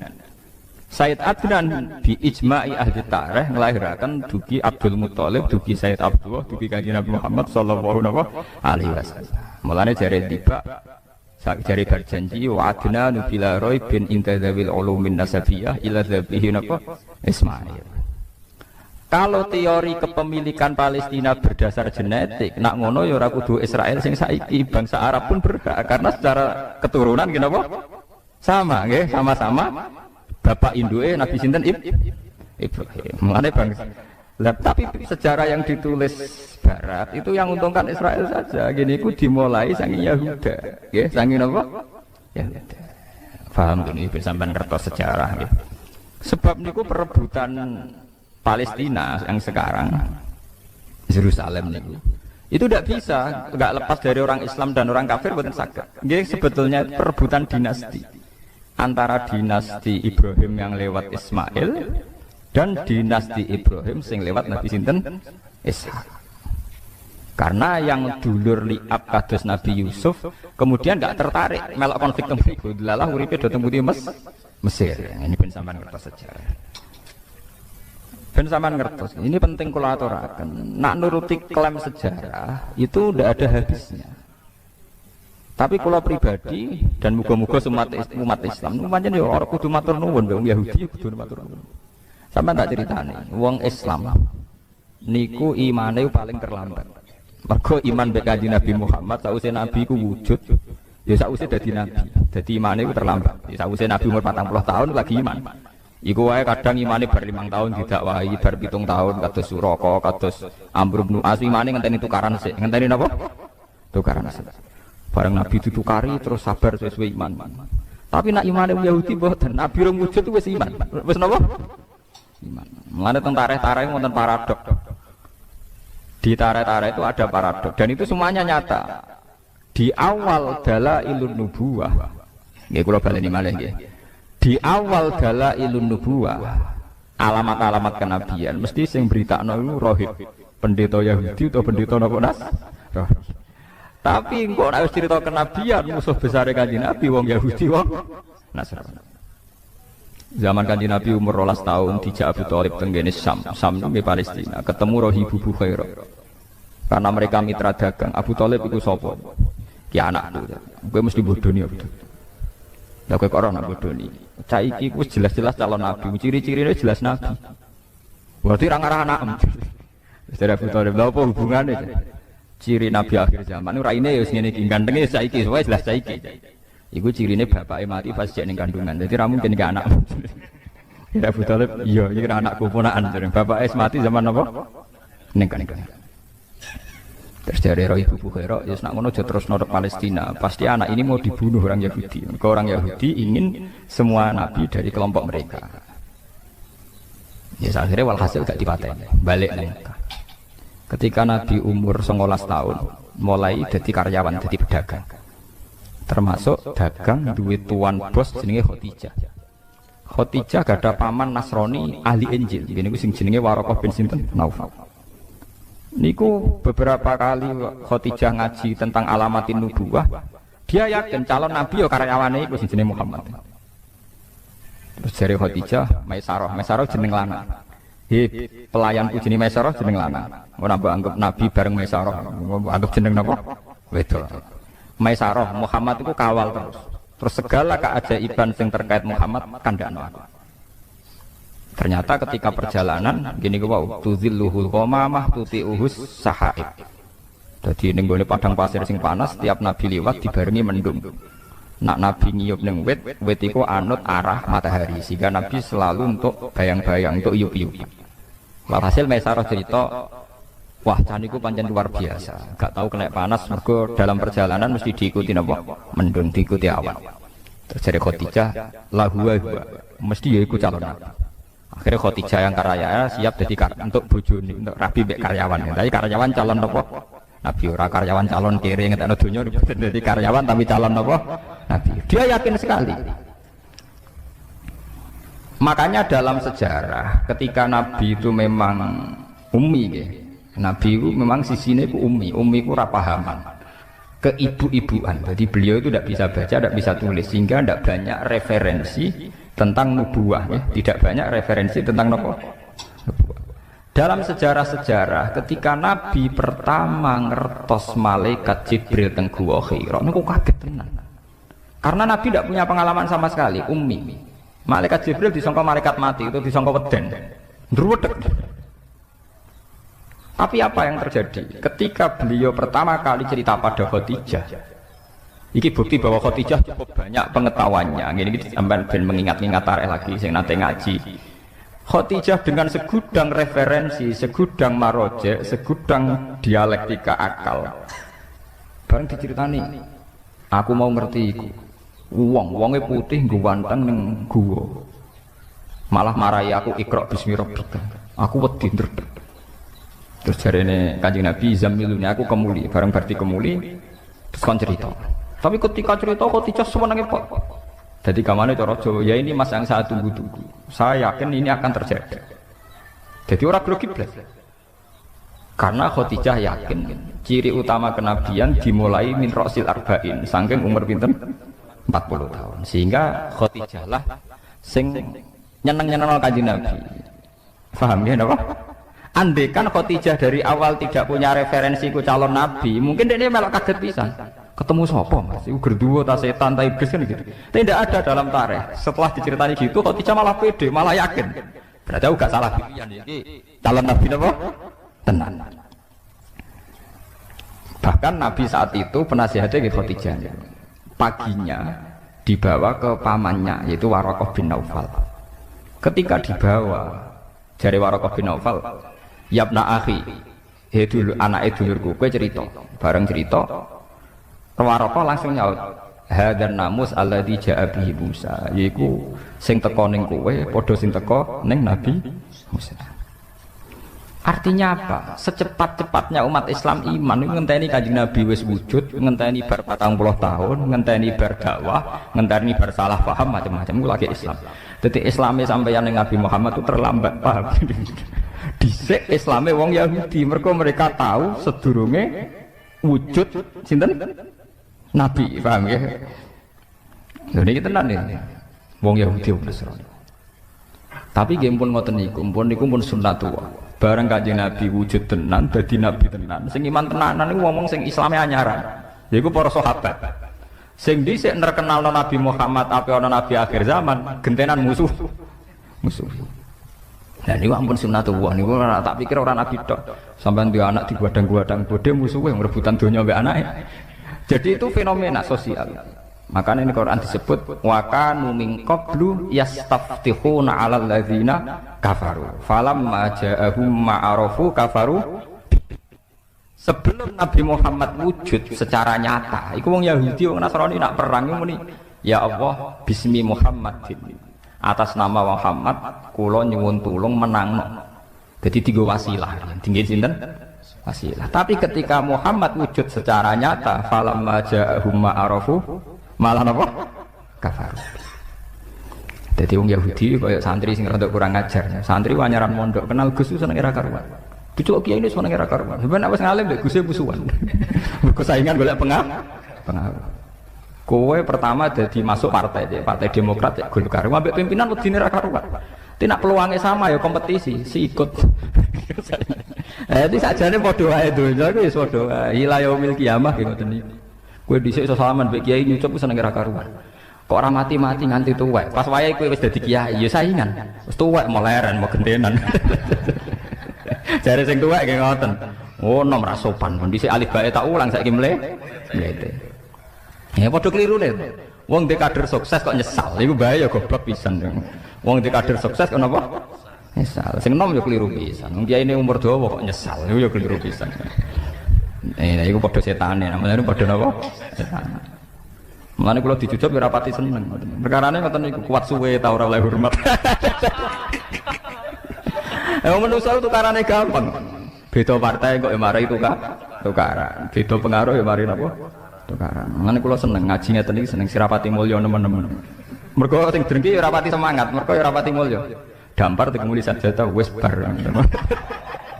Adek mulya nemen-nemen wis. Pidato ning podiume apik. Kiyaine terakhir nomor 5. Tiap MC sampai sambutan ning wabil khusus Al Mukarram Sahibul Fadilah Al Alim Al Alamah mbok nganti lali. Sampai tanggane ora roh. Mane wonten cerita ana kiai ning desa terbelakang. Misale jenenge Qurtubi ngene pokoke kaya tanggane Qurtubi. Bareng santrine betina khitabiyah wabil khusus Al Alim Al Alamah Sahibul Fadilah Al-Hajj Kiai Qurtubi. Jare tangga-tanggane, "Sarahku jenenge kok mung sitok Qurtubi, kok saiki kok akeh." Terus dari sing awam paling ora iku maksudnya. Mergo kesuwen oleh wabil khusus Sahibul Fadilah Al-Alim Al-Alam piye karo. Alhamdulillah ra dinasib ngoten. Ora tau pidato. Dadi ora tau dikonokno. Mergo kula ndak yakin iku kuat suwe, paham? Kok beda partai ya kukut napa? Seneng pas-pasan wae. Beda napa? Anak mulya sak kula nganti sampean gedhe mu gedhe nyapane. Sing ngaji ngantuk, kadang ngomong-ngomong kan, kadang ya anggap. Hebate opo? Sing hebat ki kula niki mergo ikhlas niki. Ampun kula terangaken. Mulane sampean gedhe Yahudi Nasrani nemen-nemen nggih keliru. Klirune adalah tiga agama samawi ini pernah bersama-sama ngangkat tema kesamawiyaan, kelangitan. Umpama mboten enten Yahudi, Nasrani, Islam, mungkin negara ini atau dunia ini sudah hancur lewat teori kapitalistik, materialis. Jadi soal kita gak cocok mbek wong Yahudi dalam banyak hal, gak cocok mbek wong Nasrani dalam banyak hal. Tapi pasti kita akan banyak sama juga dalam beberapa hal. Mulane Kanjeng Nabi dawuh la tusaddiquhum wa la tukadzibuhum. Nak wong Yahudi Nasrani cerita, kowe aja muni yo, nak muni yo kok nang goro. Tapi aja muni ora, nak muni ora kok nang iyo. Misalnya orang Nasrani itu punya terminologi surga Eden. Ning Italia ngerono omah mewah-mewah jenenge Paradisa. Paradisa iku sangka kata Firdaus jamake Faradis. Wong Italia mutali Paradisa. Surga Eden, Eden yo Aden. Nak kowe tiap cerita wong Nasrani mbok gorohno, berarti kowe gorohno anane surga Eden, surga Paradisa. Tapi kowe meni yo keliru, wong kono pangerane telu kowe mung sitok. Paham ya? Niki kula aturaken.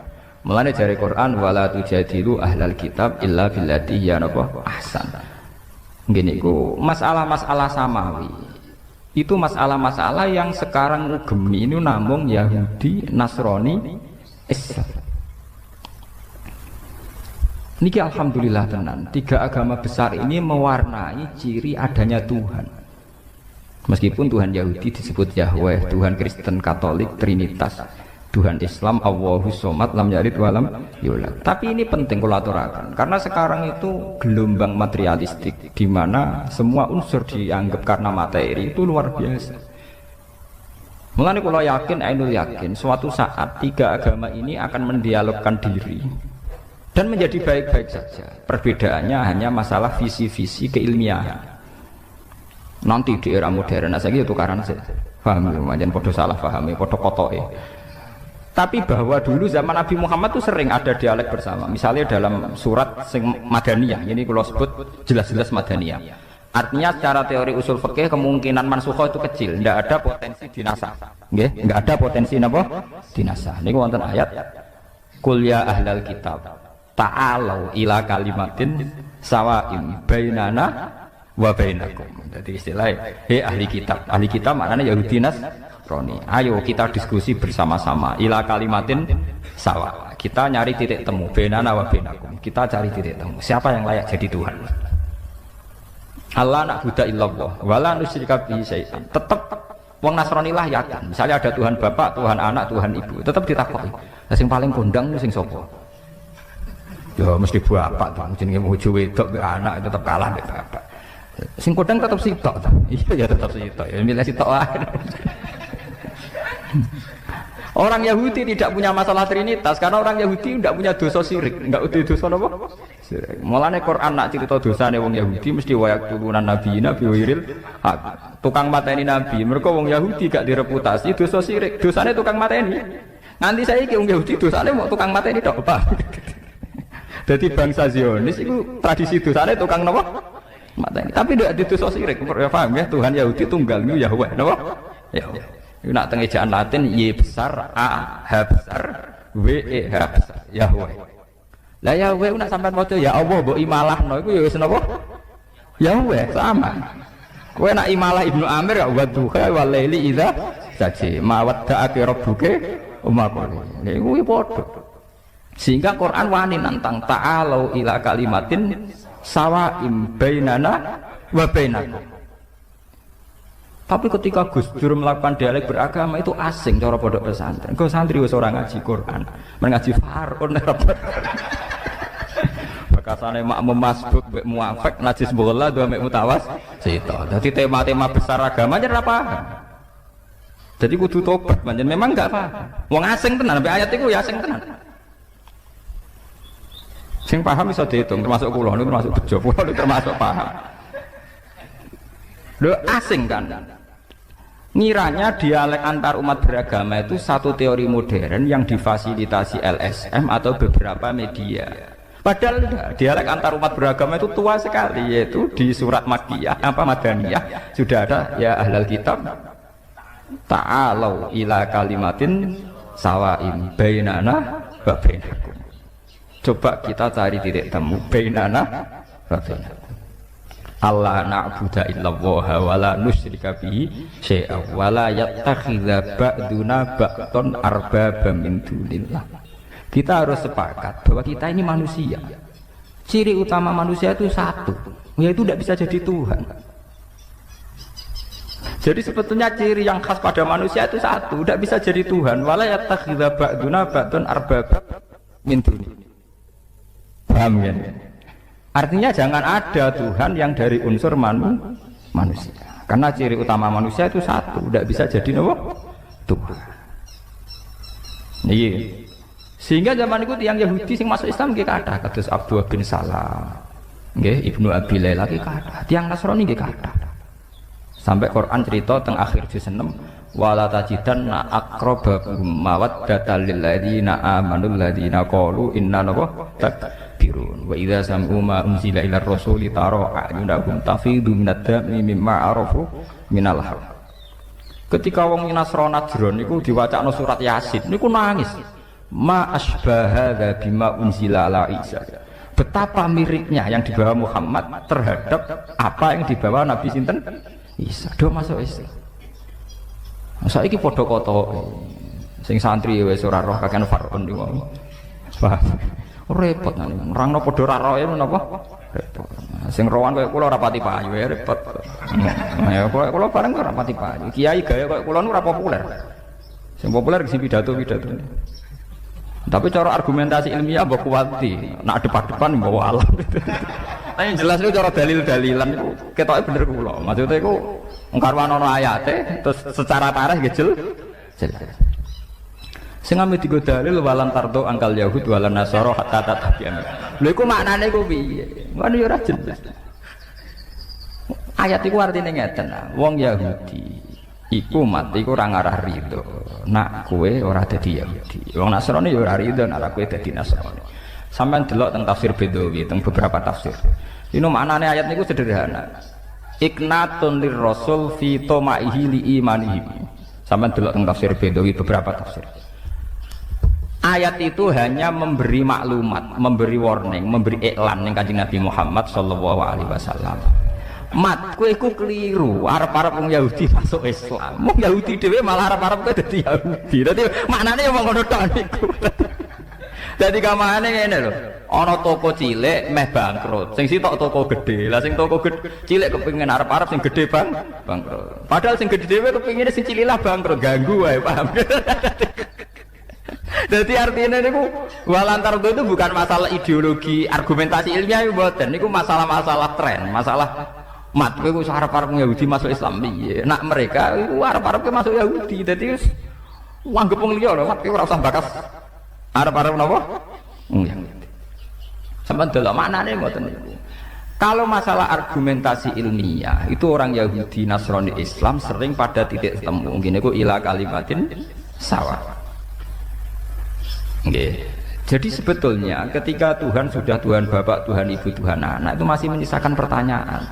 Lalu yang paling hebat siapa? Tentu ada jawabannya. Yang paling hebat ya mestinya Tuhan Bapak. Paham ya? Mulane wonten cerita lucu. Kalau ngaji teng Yogya do guyu. Nasrani iku mau wani cerita Tuhan Bapak mbek Tuhan Ibu. Tapi rawani cerita kapan kelone. Paham iki perlu. Mulane Quran cerita anna yakunu lahu waladu walam takul lahu napa sahibah. Anna hale kaya apa lahu kedhe Allah iku waladun duwe anak. To walam takun hale ora ana lahu kedhe Allah sapa sahibatun kanca wedok. Kudune nek diceritakno anak kudu diceritakno carane, paham lho. Ya repot. Artinya begini. Pada akhirnya mereka juga meyakini bahwa Tuhan anak pasti tidak urusan begitu. Dan tidak ada urusan genetik yang sempal sing tok anak. Pasti tidak urusan begitu. Jangan-jangan hanya urusan nisbah. Urusan apa? Nisbah. Lah nek ngono hakikate tetep lam jalid walam. Lah nggak paham ya. Ini ngaji kelas tinggi paham ya. Sampeyan bendong ben ora goblok teman-teman paham berarti. Wah itu tugasnya ulama itu ben umat ora goblok teman-teman. Nak nganti pinter wangel. Penting ora goblok napa? Teman-teman. Paham ya? Mulane Quran ada nyindir anna yakunu lahu waladu walam takul lahu napa? Sahibah. Kok iso darani duwe anak? Iku kapan mainnya kan? Lho nek tenan. Dan ini cerita Quran gua mboten artinya begini, sebetulnya itu ya itu masalah-masalah nisbah. Dan ternyata betul dalam dialog-dialog antar umat beragama mereka juga ngakui itu hanya urusan apa nisbah. Paham ya urusan apa? Nisbah. Ya, tapi kan ngaji ngeten iki lho. Nggih artinya ya kula upaya atas nama ilmiah kula terang. Muga sampean paham dan jelas niku ayate sorry, ayatnya jelas sekali. Ayatun sorihah fi bayani tilkal masail al khafiyah niku jelas. Sehingga zaman Nabi ke tenang mawon. Nabi nak ditampung Yahudi ke tenang seneng. Ditampung Nasrani seneng. Mergo dialeke antar umat beragama dialeke dia. Yang Yahudi nak takok melete-melete. Yang Yahudi nyermelirian melete-melete pinter-pinter. Mat khamsun la ya'lamuhunna illa nabiyyun aw rajulun aw rajulan. Mat aku takok 5 hal. Sing roh iku mesti nabi. Nara nabi ra ngarah rahmat utawa 1-2 orang termasuk aku. Wah Kanjeng Nabi ku wong umi yo. Arep biasa dene ra rowan, umi ora rowan. Ora tau maca, Kanjeng Nabi ra tau maca majalah. Ya ora tau maca buku. Lah anak Nabi maca majalah, maca buku rak duwe referen. Bangune garap skripsi. Takokane pertama ngeten. Mat. Wong nak pertama mlebu swarga iku sarapane apa? Terus kedua, Mat. Rajulun yamlikul maghrib wal masyriq. Iku sapa jenenge? Bingung meneh. Wes pokoke aneh-aneh. Wah Nabi akhirnya Nabi undiadalan malaikat Jibril wis meneng ae. Lah Nabi niku beberapa kali kalau ada orang Yahudi takoki ora tau iso. Tapi beberapa kali langsung dijawab sinten? Jibril. Saking seringe Nabi akhirnya sekepedenan, yo tak jawab. Orang muni insyaallah, paham orang muni napa? Ya, gentenan pangeran sing tersinggung. Nganti pirang-pirang dina kali. Oh Yahudi seneng, wah iki Muhammad kalah ya. Biasane isonan saiki napa? Kalah. Wah akhirnya Kanjeng Nabi nangis. Ya wong biasane ana ilham kok kira ana napa? Nangis. Akhirnya pangeran gak mentolo, diwarai tapi diamuk sik. Paham? Lha iki nyata. Diwarai tapi diamuk sik. Ngene ku wala taqulanna li syai'in inni fa'ilun dzalika hudan illa ayyasha Allah. Mat pe ojo geman muni ya yo tampon. Wong sing duwe ilmu iku aku. Dadi akhirnya walhasil Kanjeng Nabi diwarai tapi diamuk sik. Wah, diamuk sik. Terus walhasil pangeran Ramentol diwarai. Lah mulai diwarai iki ana surat ayat wa yasalunaka anzil Qarnain. Kul sa'atsu alaikum minhu napa dzikra. Oh iya tentang Dzulqarnain iku wong Mesir. Jenenge ngene. Terus kejadiane ngene. Kul sa'atsu alaikum minhu napa dzikra disebut inna makanna lahu fil ardi wa atainahu min kulli shay'in napa sababa fa'atba napa sababa sampai hatta idza balagha maghrib samsu sampai terus lancar kan Nabi. Ya Mat bener dereng Yahudi sedekah. Wong ngetes ya tenang ya Mat sedekah. Lah sing repot tuh takok urusan ngoten niku. Mat, kadang anak mirip bapak, kadang mirip mbok. Iku asal usule piye? Nabi tidak bakas pornografi. Akhirnya Nabi tetap jawab. Nak sing semangat sing lanang berarti mirip bapak. Nak semangat sing wedok mirip lho. Mbok. Mulane anggere ana pasangan elek, misale mboke wayu sing lanang elek, aki-aki anak elek, mergo mboke rasa.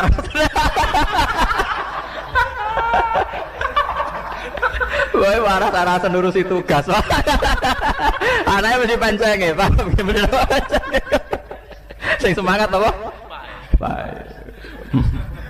Mulane wonten guyonan, ana tokoh nasional sing anake mirip bapake, jare tokohe takoki kok ngoten. Wah, aja bakas iku. Anak wedok mirip bapake kabeh. Ya pancen tenan.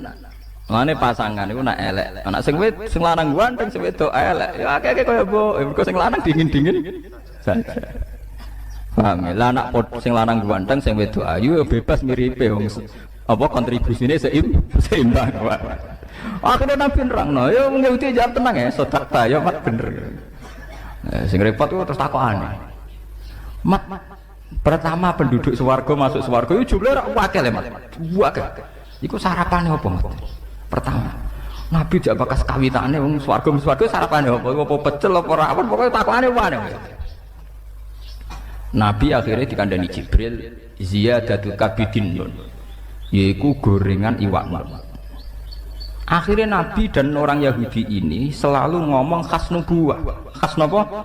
Nubuwah. Di mana di luar alam yang materialistik ini, yang kasat mata, ada alam di luar kita. Kayak iwak nun. Iwak apa?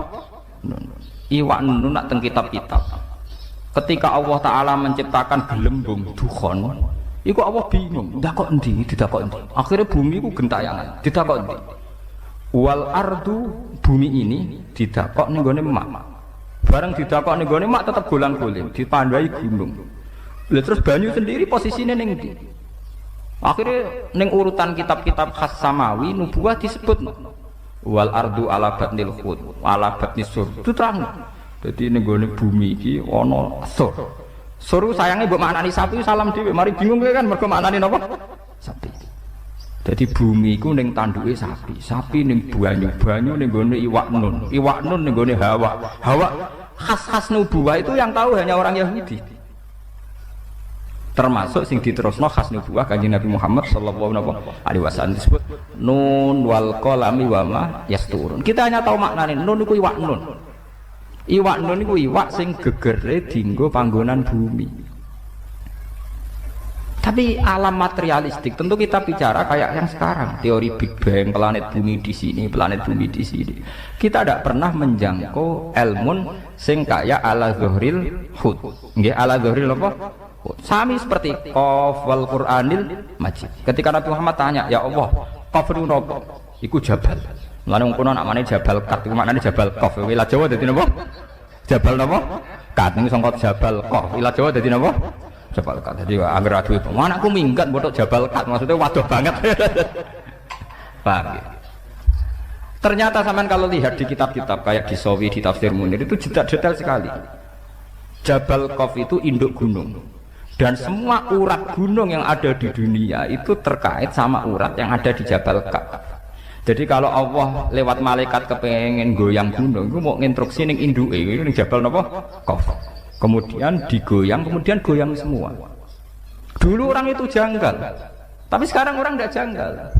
Menurut pakar geologi, pakar-pakar vulkanologi, semua gempa di seluruh dunia itu hanya butuh narik satu pemicu. Kalau patahan di Australia gerak ya gerak semua, karena kayak bola sodok sekali disodok sidik. Jadi makanya ini gempa akan terus sampai benar-benar bumi kembali ke semula. Disodok mulai riyen teng Taiwan, kemudian Aceh tsunami, diteruskan ke NTT, terus ke Papua. Kemarin ke Pangandaran, terus sekarang di mana itu yang Mentawai. Ya begitu terus. Jadi ternyata itu mirip cerita yang di kitab-kitab. Allah itu gak perlu nginstruksikno gunung terkait, cuma nginstruksikno duwe tok. Dadi otote gak diobahno. Niku gunung sak donya. Napa? Obah, karena sistem gempa atau gunung itu sistem terpadu. Kesodok sitok. Nggih kesodok napa?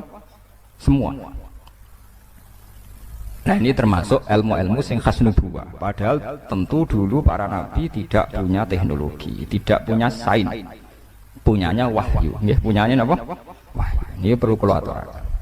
Itu termasuk kontribusi orang Yahudi terhadap Islam. Mulane teng jalalan-jalalan nang riwayat alunaka angzil Qur'an rujuke ora ning sahabat, ayil Yahud. Jadi Quran turun Nabi Muhammad tapi sing takok aneh-aneh wong napa? Yahudi. Jelok teng kitab-kitab. Riwayat alunaka rujuke sahabat napa Yahudi? Ndomir jamaah ini. Ayil napa? Yahud mungkin sama nak mulai delok. Mesti Yahudi. Enggak sing aneh-aneh. Riwayat alunaka angzil Qur'an, riwayat alunaka anir roh. Niku mesti Yahudi nggih. Ndomire teng putih. Yahudi. Karena mereka yang punya pengetahuan khas samawi. Napa khas napa? Samawi. Termasuk takok malih lan iki sing dadi fenomena sekarang. Mat, kalau Allah memutuskan seseorang dicintai itu gimana, Mat? Ya akhirnya cerita lagi. Kalau Allah mencintai seseorang, Allah bilang sama Jibril, Jibril bilang sama malaikat langit bilang sama malaikat dunia. Kemudian fayudul qabul fil ardi. Kemudian dia menjadi trendsetter, tahu-tahu diterima. Pangeran wae ngersakno wong tertarik kabeh. Nek wae ora ngersakno wong gedeng kabeh kados polling ngoten niku. Ini biar sampai antara. Sehingga orang Yahudi tadi agamanya Yahweh, Tuhannya Yahweh. Orang Nasrani juga punya masalah nisbat tadi. Berarti tiga agama ini ya punya ila kalimatin apa? Sawa. Disebut kuliah ahlal kitabi ta'alu ila kalimatin sawa im bainana wa bainakum. Berarti natijahnya seperti sebetulnya kita dengan mereka ada kalimatin sawa. Nggih bainana wa bainakum. Paham ini ben sampean ora terlalu dadi ekstremis sing bodoh, paham dadi ben ono seni ilmiah. Mergo wong kotok nemen-nemen ketok bodoh nih, paham. Kowe gedeng Yahudi nemen-nemen Nasrani. Kanjeng Nabi Muhammad populer, sing populer wong Yahudi napa? Nasrani. Nggih mboten, sedurunge dadi nabi, bahkan sedurunge lahir. Sampai Islamnya lagi piye Pak. Iku wis lewat modern, lewat macam-macam. Oh, mboten lewat Kanjeng. Pancen Allah ngersakno. Paham gitu. Mulane termasuk Allah khasih dadi pangeran ini dari Allah. Aku pokoknya mau dibantah. Aku ini alamu malah ta'lamun dari pangeran. Termasuk ciri khasih pangeran nanti kersa ora kena napa dibantah. Mane kula wingi cerita tentang bojo kula. Ki aja arep-arep aku ideal, nganti mati ora ngare ideal. Jadi wong sing arep-arep kiai ideal wong bento utawa ngawur. Wong ora pangeran kok arep-arep napa? Ideal. Lan kalau dadi kiai kon khusuk nemen-nemen nauzubillah mah. Kula tak rewangi khusuk layu tetep wae wong perlakuan kiai wae eling nek ana tanggane mati ana mati ora ngarah hormat tenanan. Dadi kiai sing khusuk demen kesel. Mesake kiai mulai bar subuh tahajud, salat apa kok sak keneke. Ketemu wong sopan. Wong eling kowe tetep pendak keluargane mati, wis ngono-ngono wae hormate ngono-ngono. Jajal ke bar salat subuh marung ngopi, bar iku rokokan wae kamu aku sing penting aja zina, aja dosa-dosa gedhe lho pokoke aja nglakoni dosa napa gedhe. Bar iku plepak-plepuk ning warung. Ya padha wae wonge yo. Ning ndi ngopi? Yo. Engko hormate padha-padha wae, paham ya? Mbok re wonge khusuk duwe lho engko wong yo ngono. Padha hormate yo. Pendak keluargane mati eling sam. Orang ngalah mbok re wonge khusuk terus kula derek jenengan yai dunya akhirat derek jenengan. Nggih derek tahajud, nggih derek wiridan, nggih derek kapian ra ngarah. Tetep ge tontonan paham. Dadi rugi napa? Rugi. Khusuk nemen-nemen rugi, walhasil rugi. Mun ngandel kula. Mana kayak kula pengen nyai teng mriki terus wong ndak do sowan kula mboten ngono. Kula ngerti kadar senenge wong ulama wis pira, mbok ditenani rugi mun ngandel kula. Iso dikilani, paham ya, mun ngandel kula. Ngeten. Kula cerita tentang bojo kula. Pangeran mbok kersane piye ra ono sing roh. Sing jelas iku nek pangeran niku ndarani halal ya halal terus wong pangeran sing duwe donya. Nabi Musa iku nabi papan atas, termasuk ulul as. Lha iku uripe mangane di rumah Fir'aun. Di rumah sinten? Fir'aun. Nabi Ibrahim nabi papan atas, termasuk Abul Anbiya. Duwe bapak kafir jenenge Azar. Lha ngono kok nurun ning Nabi Muhammad. Nabi Muhammad itu panitia kelahiran utamanya Abu Lahab. Takokno tareh ndi wae panitiane Abu Bakar, tapi sinten? Abu Lahab. Lahirnya Kanjeng Nabi panitiane Abu Bakar napa Abu Lahab? Abu Lahab. Nganti tuku budak dimerdekakno demi ponakane niku jenenge sinten? Abu Lahab. Gede Joko sing rumah ora Abu Bakar, Abu Thalib. Sing cara tareh ya cek kafir. Sausé dadi nabi lagi di rumah Abu Bakar, paham? Mulane Kanjeng Nabi Muhammad Abu Lahab pun rokok teman-teman ya kecewa deh. Sampai ngajukan syafaat petisi napa? Syafaat. Empun Gusti, nek pancen wong kafir ora iso mlebu swarga minimal lak Senin Abu Lahab siksane didiskon. Wah, Kanjeng Nabi nangis tenan. Mosok wong sing tau berumat gak entuk napa diskon. Dituruti tenan. Ya mat nak Senin tak ringano siksane sinten? Abu Lahab. Artine donya ora ono ideal.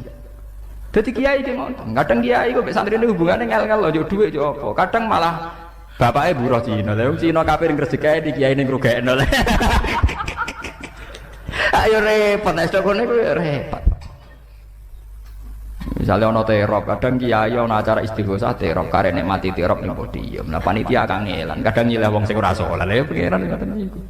Mbok keluwi ora iso, kadang wong saleh kere tenan ra apa napa. Jadi sebetulnya andikan tidak ada ilmu hakikat itu selesai, agama itu selesai. Karena Allah punya pola sosial yang begitu. Nggih, Allah gak ada pola sosial gitu. Musa di rumah Fir'aun, Ibrahim di rumah Azar, Nabi Muhammad cilik di rumah sinten? Abu Lahab. Lahirnya di rumah Abu Lahab. Sampai dibiayai ditukokno amat. Disewakno Halimah As-Sa'diyah. Rodok gede di rumah sinten Abu Talib. Ini perlu diketahui. Kenapa menurut Allah halal? Ya halal lah. Yang cara Allah wae kabeh. Cek Abu Lahab, cek Abu Thalib donya ya wae ku tak ada kekasihku ya wis. Tapi kan tetap menjadi misteri Tuhan. Kenapa polanya selalu begitu? Pola di seluruh dunia. Makanya saya pernah ditanya mahasiswa, Pak Bahak, menurut Anda studi banding ke Amerika, ke Australia itu gimana? Ya saya ini kan ulama, jangan tanya menurut bapak gimana. Ya saya kalau ditanya ya tak jawab, tidak pakai fikih. Jadi jangan tanya halal atau haram. Ya saya sebagai ulama, sebagai dai ya berharap akan baik-baik saja. Lo coba sekarang sampean pikir, kiai-kiai yang fanatik hukum, lanang wedok kumpul haram, belajar ning bumi kafir haram. Muni haram, tapi kiai sing ngeten iki mesti koyo Pak Kaji sing anake entuk SDSB, paham? Artinya begini, saat ceritanya diwalik, alhamdulillah teng Australia kata Islam kata masjid, teng Amerika teng New York niku wonten tarekah Naksaban, mesti muni alhamdulillah. Sing gowo padahal mahasiswa sing musuhe kiai mau paham. Islam ada di Amerika, di Australia, sing gowo komunitas mahasiswa yang mereka tentu sering lanang wedok kumpul dan belajar di bumi kafir. Tapi nak wis kasil mesti kiai iki jawab alhamdulillah ning Australia ono Islam. Padahal mau fatwane haram, paham? Mau jangan-jangan kayak guyonan, Pak Kaji anak jenengan tombok. Nauzubillah. Tapi angsal Pak Kaji. Alhamdulillah kok nang kaya cerita. Tapi ini nyata. Tapi pangeran pancen kersane ngoten. Anane Islam teng Amerika, teng Australia itu kadang lewat mahasiswa sudah dibanding yang mungkin secara formal fikih haram karena ada ikhtilatur rijal wan nisa. Ada mukhalatoh bil kufar. Paham ya? Tapi kenyataane ndadekno semebare napa? Islam teng Australia, teng Amerika, teng kadang sing gawa pemain bal. Orang Prancis itu kenal Islam gara-gara imigran Aljazair. Paham imigran apa?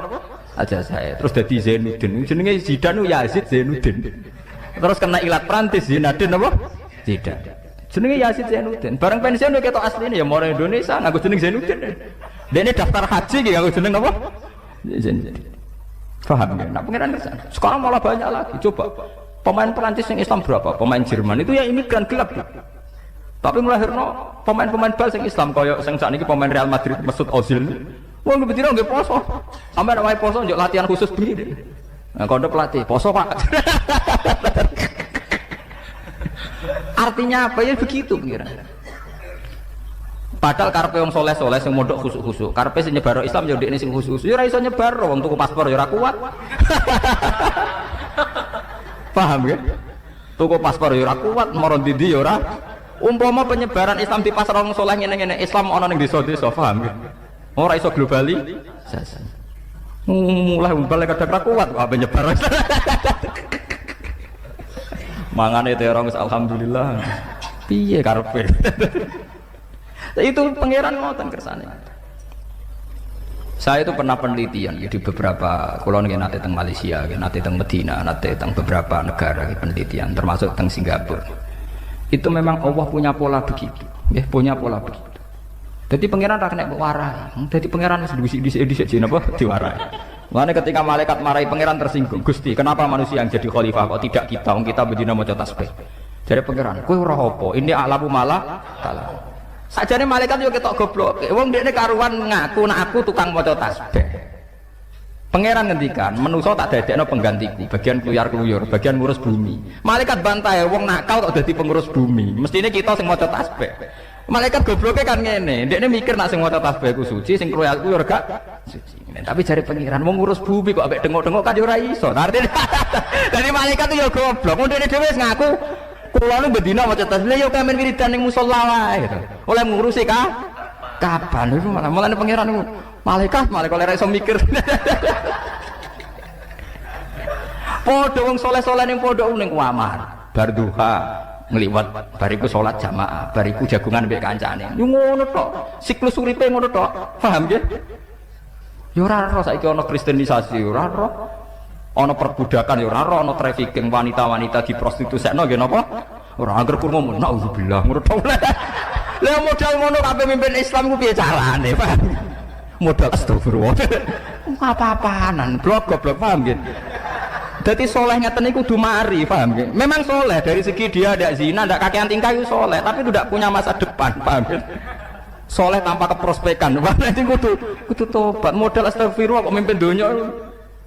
Padahal di luar kita ada trafficking, orang yang dulu TKW, yang ngiranya dikerjakan di restoran, tahu-tahu diperdagangkan seksual. Di mana-mana ada kriminalitas macam-macam. Bagaimana fenomena dunia yang kompleks ini kamu pimpin hanya karena kamu tukang soleh, tukang wiridan? Nanti jari pangeran malaikat, wana menusabbihu bihamdika wa nuqaddis lak. Jari pangeran ini alam mala ta'ala alam. Kowe ora apa. Nak kowe darane tukang maca tasbih ning kamar, artine dhewe kowe dhewe ngaku ora maro ndi, paham? Padahal wong mimpin kudu ning ndi? Ning ndi. Itu sama. Beberapa penyimpangan Islam di Inggris itu tidak bisa dijelaskan ketika ada klaim-klaim buruk terhadap Islam atau citra buruk terhadap Islam. Yang meluruskan tuh mahasiswa-mahasiswa yang dari India, dari Pakistan. Yang paling fenomenal ya kasus di Birmingham itu, di Manchester itu. Seorang sarjana Ahmad Didat, dia sarjana Islam orang kebanyakan. Dia meluruskan stigma Islam yang ada di Inggris sehingga perdebatannya direkam di seluruh dunia. Yang terkenal Ahmad Didat debat dengan Stanley Fisher, seorang pendeta dari Swedia berdebat dengan mahasiswa Islam dari India. Tapi hikmahnya besar. Sampai teng perdebatan itu langsung wonten mahasiswi saking Swiss masuk Islam. Ya karena pertanyaannya gitu. Bapak pendeta, apa betul Anda yakin Yesus itu Tuhan? Ya. Tapi Tuhan Anda manusia. Ya pernah ke kamar mandi, pernah kemana-mana. Ya namanya manusia. Nah, sudah sekarang Tuhan Anda dari Ahmad Didat. Tuhan saya terus baca surat Qul itu. Tuhan saya itu tidak punya sifat manusia. Dia unggul. Dia lam yarid wa lam yulad. Dia tidak seperti manusia. Dia super. Pokoknya rakyat manusia. Jadi mahasiswi saking Swiss. Bocah wayu menarik gaya wong sugih. Saya lebih tertarik Tuhan Anda. Oleh masuk Islam itu udah aku kok pacaran. Dia masuk Islam, saya lebih tertarik Tuhan Anda dari mereka. Akhirnya masuk Islam mereka sifat Tuhan yang versi Stanley Fisher dengan sifat Tuhan yang Ahmad Didat. Saya lebih tertarik Tuhan apa? Anda. Akhirnya masuk Islam, mereka lebih tertarik Tuhan Anda.